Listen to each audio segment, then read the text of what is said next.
আসসালামু আলাইকুম everyone, welcome back to my channel. গরম মশলা সাধারণত দুই ধরনের হয়ে থাকে। একটি হচ্ছে সাধারণ গরম মশলা, অন্যটি হচ্ছে শাহি গরম মশলা। আজকে তৈরি করে দেখাবো শাহি গরম মশলা, যা কিনা আপনি ব্যবহার করতে পারবেন যে কোনো ধরনের মাংসে, এবং এই মশলাটা সংরক্ষণ করতে পারবেন নর্মাল ফ্রিজে 6 মাস থেকে 1 বছর পর্যন্ত। আশা করি আমার আজকের ভিডিও আপনাদের কাছে ভালো লাগবে। চলুন তাহলে রেসিপি শুরু করা যাক। শাহি গরম মশলা তৈরি করার জন্য আমি এখানে নিয়ে নিয়েছি জয়ত্রী হাফ কাপ,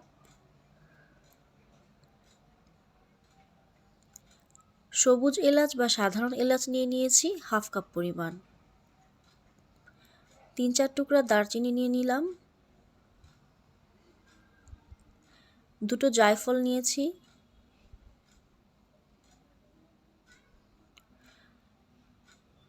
শাহি জিরা নিয়ে নিচ্ছি প্রায় 1.5 চা চামচ পরিমাণ,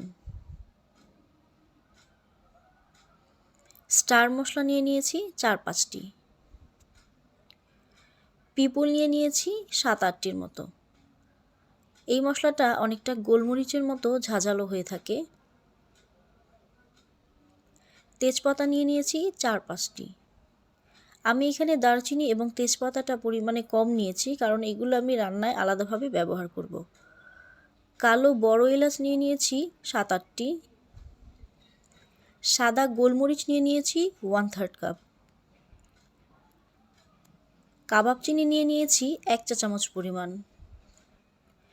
অনেকেই কালো গোলমরিচ আর কাবাব চিনির মধ্যে পার্থক্য বুঝতে পারেন না, তাদের জন্য একটু দেখিয়ে দিচ্ছি।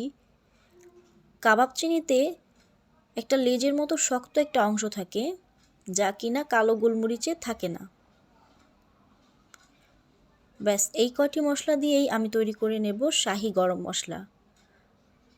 ব্লেন্ডারের সুবিধার জন্য এই মশলাগুলোকে আমি কড়া রোদে 2 ঘন্টার জন্য মুচমুচে করে নেব। আপনারা রোদে দিতে না পারলে চুলার নিচে রেখেও এগুলোকে একটু মুচমুচে করে নিতে পারেন, অথবা চাইলে হালকা আঁচে তাওয়ায় টেলে নিতে পারেন। মশলাগুলোকে আমি মুচমুচে করে নিয়েছি, এগুলোকে এবার ব্লেন্ডার জারে করে ব্লেন্ড করে নেব। আমার মশলাটা ব্লেন্ড করা হয়ে গিয়েছে। এই মশলাটা সংরক্ষণের জন্য আপনারা নর্মাল ফ্রিজে রেখে দিতে পারবেন 6 মাস থেকে 1 বছর পর্যন্ত, এবং 1 কেজি মাংসের জন্য এর পরিমাণটা হবে 1 চা চামচ পরিমাণ।